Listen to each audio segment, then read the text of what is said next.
प्यारे बच्चों, आज हम पढ़ेंगे संस्कृत दिग्दर्शिका का 3rd चैप्टर यानी तृतीय पाठ का नाम है सदाचारोपदेश यानी सदाचार से संबंधित उपदेश। चलिए श्लोक पर आते हैं। संगच्छध्वम संवध्वम सम ओ मनांसि जानतम देवा भागम यथा पूर्वे संजानानाम उपासते। संगच्छध्वम मतलब मिलकर चलो, मिलकर कार्य करो। संबद्धम मतलब मिलकर बोलो। समो मानांसि जानतम मनों को मिलाकर जानो, अपने अपने मनों को मिलाकर जानो। देवा भागम यथा पूर्वे संजाना नाम उपासते। जिस प्रकार प्राचीन काल में देवता जो है अपने भाग को, अपने अंश को जानकर अपना कार्य करते थे। देवा भागम यथा पूर्वे यानी देवता जो है अपने अपने भाग को जानकर, अपने अपने अंश को, अपने अपने कार्य को जानकर यथा पूर्वे संजाना नाम आपस में विचार विमर्श करके अपने अपने अंश के, अपने अपने कार्य को समझकर करते थे मिलकर। उसी प्रकार हे मनुष्यों, तुम लोग भी साथ मिलकर चलो यानी साथ मिलकर कार्य करो, साथ मिलकर बोलो और अपने मनों को मिलाकर जानो। अगला श्लोक है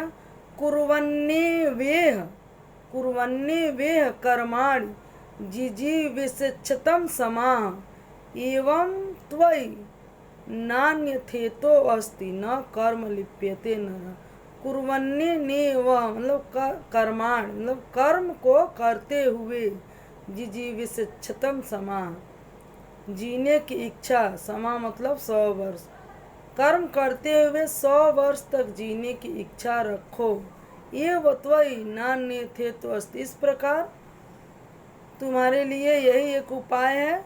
नान्यथेतो अस्ति, इसके अलावा अन्य कोई उपाय नहीं है। न कर्म लिप्यते नरो यानी कर्म करो लेकिन कर्म में लिप्त न रहो, त्याग पूर्वक कर्म करो। कुर्वन्नेह कर्माणि जिजीविषच्छतं समाः यानी त्याग पूर्वक कर्म करते हुए 100 वर्ष तक जीने की इच्छा रखो और यही तुम्हारे लिए कारगर है। इसके अलावा कोई उपाय नहीं है। कर्म करो और कर्म में हे नर हे मनुष्य लिप्त न रहो, तब जाकर तुम्हें मोक्ष प्राप्ति होगी। मधुमन में निष्क्रमणम मधुमन में परायणम वाचा वादामि मधुमद भूयासम मधुसदृशः। मधुमन में निष्क्रमणम, निष्क्रमणम मतलब निकट आना, मेरा आना भी मधुमय हो। मधुमन में परायणम और मेरा जाना भी मधुमय हो।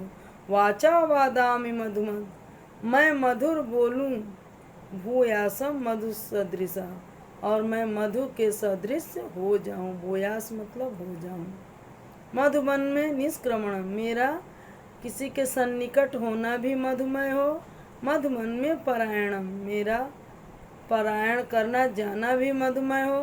वाचा वादामि मधुमद मैं मधुर बोलूं और मैं मधु के सदृश हो जाऊं। अगला श्लोक है आचारा लभते हिवचारा लभते श्रियम आचारात कीर्तिमाप्नोति पुरुषः प्रेत्य चेह च। आचारा लभते यानी सदाचरण करने वाला, सदाचारी व्यक्ति, आचरण का लाभ लेने वाला सदाचारी व्यक्ति, सदाचार करने वाला व्यक्ति।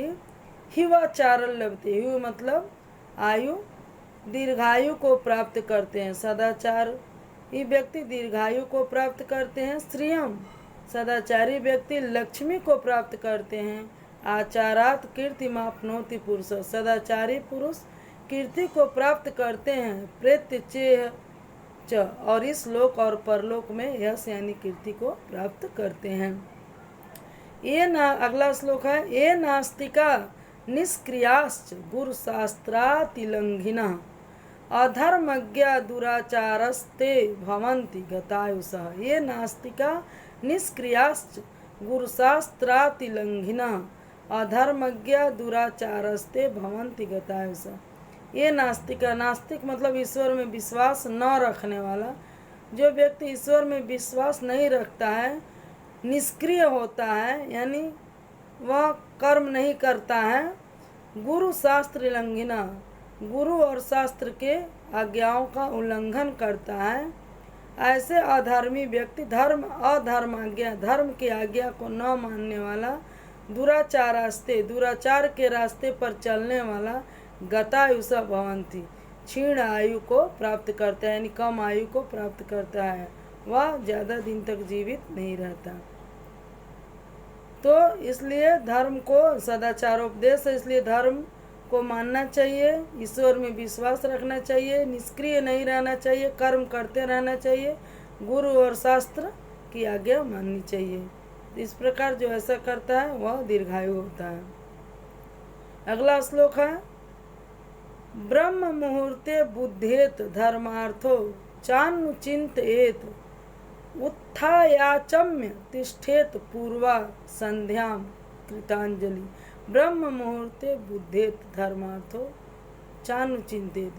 व्यक्ति को, जो बुद्धिमान व्यक्ति होते हैं, वो क्या करते हैं, ब्रह्म मुहूर्त में उठते हैं और धर्म और अर्थ की चिंतन करते हैं। व्यक्ति को क्या करना चाहिए, ब्रह्म मुहूर्ते बुद्धेत, ब्रह्म मुहूर्त में उठना चाहिए, धर्मार्थ यानी धर्म और अर्थ, धन और धर्म, धर्म और धन, चान चिंतित, धर्म और धन का चिंतन करना चाहिए। ब्रह्म मुहूर्त का मतलब सूर्योदय से 1 घंटा पूर्व। ब्रह्म मुहूर्त में मनुष्य को उठना चाहिए, धर्म और अर्थ का चिंतन करना चाहिए, उत्थ्याचम्य और उठकर, तिष्ठेत पूर्वा संध्याम कृतांजलि, और उठकर मुंह आचमन कुल्ला करके जो है क्या करना चाहिए, कृतांजलि, पूर्वाम संध्या, पूर्व संध्या के लिए यानी प्रातः संध्या के लिए हाथ जोड़कर, कुल्ला करके, आचमन करके हाथ जोड़कर बैठ जाना चाहिए प्रातः संध्या के लिए।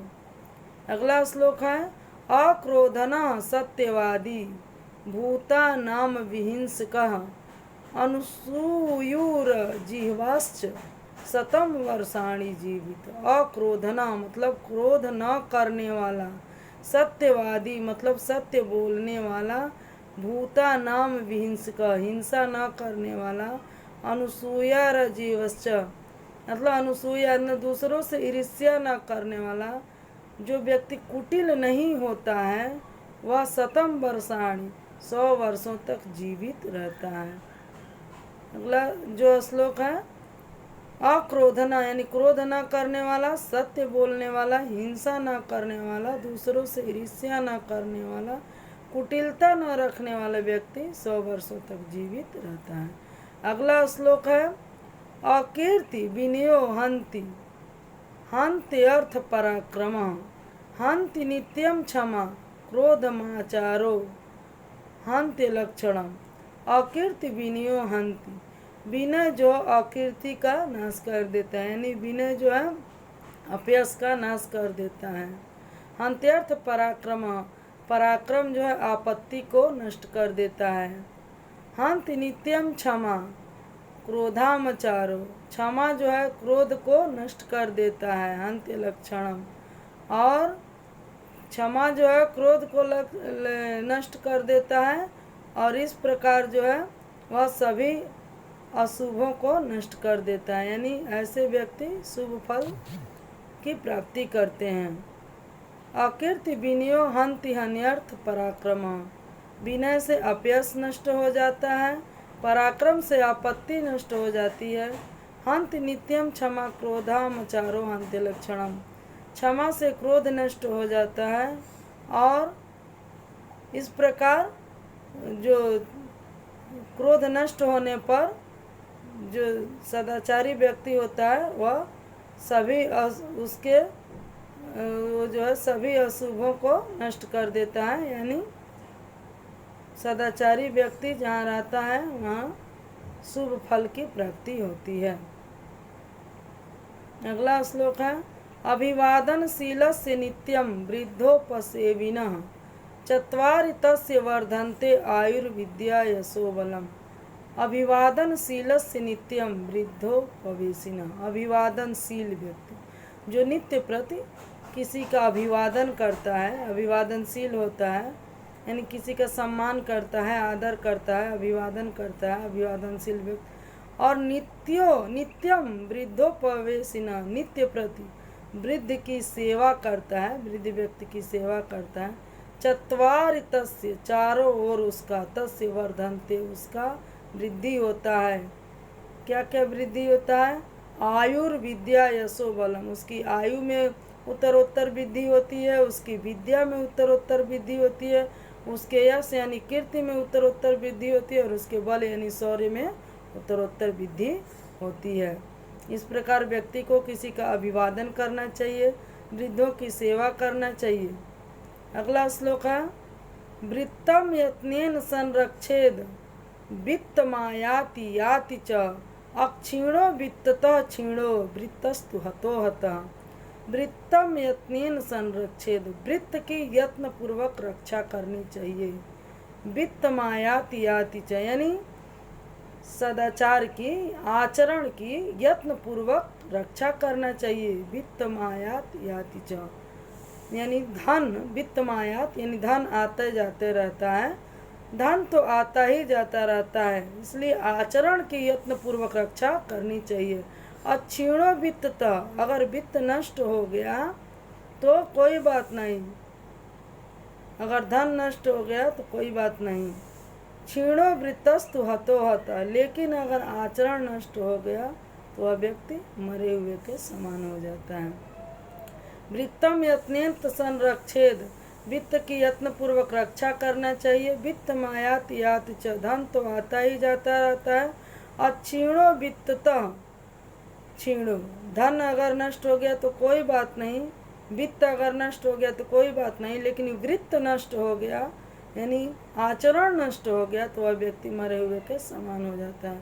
एक श्लोक कहा गया है, और एक श्लोक का एक दो लाइन कही गई है कि धन यदि गया नहीं कुछ भी, स्वास्थ्य गए कुछ जाता है, सदाचार यदि गया मनुष्य का, सब कुछ ही लूट जाता है। यानी व्यक्ति का अगर धन नष्ट हो जाए तो उसे समझना चाहिए कि कुछ नहीं गया है। अगर व्यक्ति का स्वास्थ्य गिर जाए तो उसे समझना चाहिए कि हमारा बहुत कुछ चला गया। लेकिन अगर व्यक्ति का आचरण गिर जाए तो उसे समझना चाहिए कि हमारा सब कुछ चला गया। अंग्रेजी में भी कहा गया है, if wealth is not lost, यानी धन गया तो कुछ नहीं, हेल्थ समथिंग लॉस्ट, हेल्थ गया तो बहुत कुछ गया, कुछ गया मतलब। और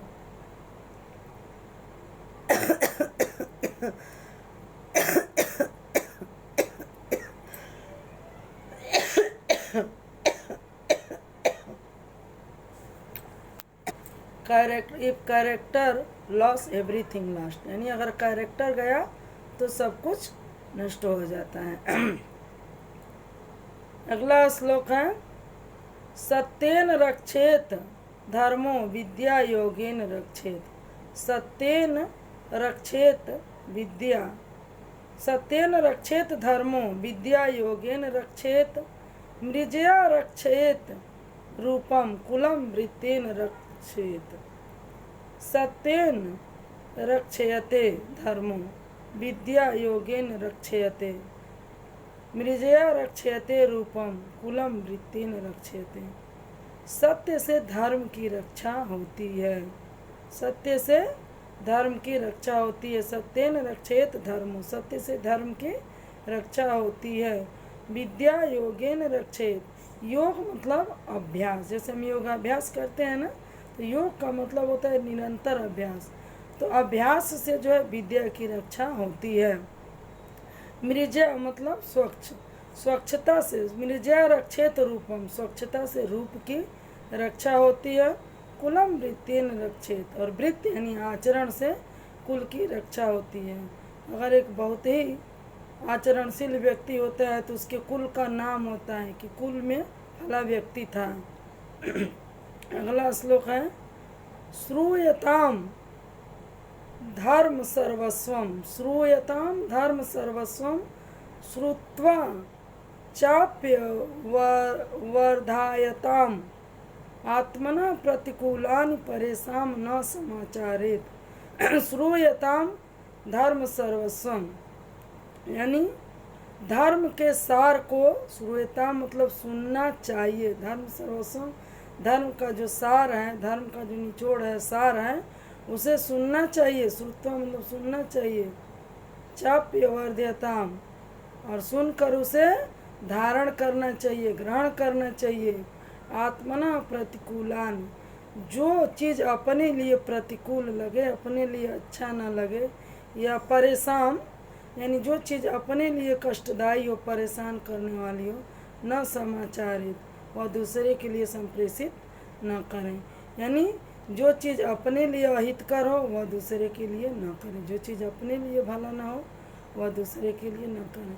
यानी दूसरे को भी अपनी तरह समझें। यह अंतिम श्लोक था बेटा।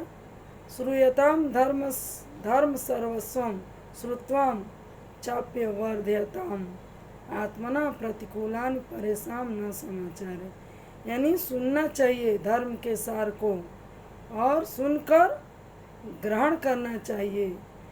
आत्मना प्रतिकूलान, जो अपने लिए प्रतिकूल हो, अपने लिए पीड़ादायी हो, परेशान मतलब कष्टकारी, परेशान करने वाली, पीड़ादायी, जो अपने लिए पीड़ादायी हो उसे दूसरे के लिए न करें, दूसरे के लिए प्रेषित न करें। वह ऐसा कार्य न करें जो हमें अच्छा न लगे, वह कार्य दूसरे के लिए न करें, क्योंकि जो चीज़ हमें पीड़ा पहुंचाएगी वो दूसरे को ही पीड़ा पहुंचाएगी। इसलिए अपने समान दूसरे को भी समझें। बच्चों, ये जो सदाचारोपदेशा है वह महाभारत, गीता आदि ग्रंथों से ली गई है। इन श्लोकों में जीवन की अमृत धारा है। बच्चों, यह जीवन दर्शन को अपने में समाहित किए हुए हैं, और ये जो श्लोक हैं वह जीवन के सफलता के सूत्र हैं। इनकी महत्ता जो है वह सर्वकालिक है। तो बच्चों, इस सदाचारोपदेश के श्लोक को पढ़िए और पढ़कर इसे अपने भीतर ग्रहण करिए और दूसरों को भी प्रेषित करिए। धन्यवाद बच्चों। अगर वीडियो अच्छा लगे तो लाइक ज़रूर करना, और जो चीज़ न समझ में आए उसे कमेंट बॉक्स में लिखना। धन्यवाद बच्चों।